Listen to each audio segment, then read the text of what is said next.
মাঝে মাঝে একা একা থাকতে থাকতে কান্না চলে আসে। জানি না কেন এমন হয়। আশেপাশে মানুষরা কত আনন্দে থাকে, আমি কেন পারি না?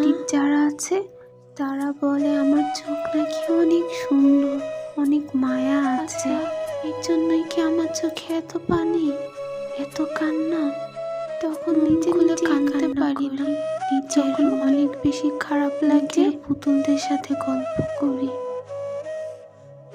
যখন খুব বেশি কান্না লাগে তখন উঁচু করে নামাজ পড়ে আল্লাহর কাছে কান্না করি। আল্লাহ তোমার কান্না, আল্লাহ নাকি যাকে বেশি ভালোবাসে আল্লাহ তাকে কষ্টটাও কষ্টে রাখে। আল্লাহ কি আমাকে অনেক ভালোবাসে, আল্লাহর ভালোবাসা হয়ে থাকে, তাহলে আমি কাঁদতে রাজি আছি মৃত্যুর আগ পর্যন্ত। দুনিয়াতে যদি হাসতেই না পারি, আখিরাতে যেন একটু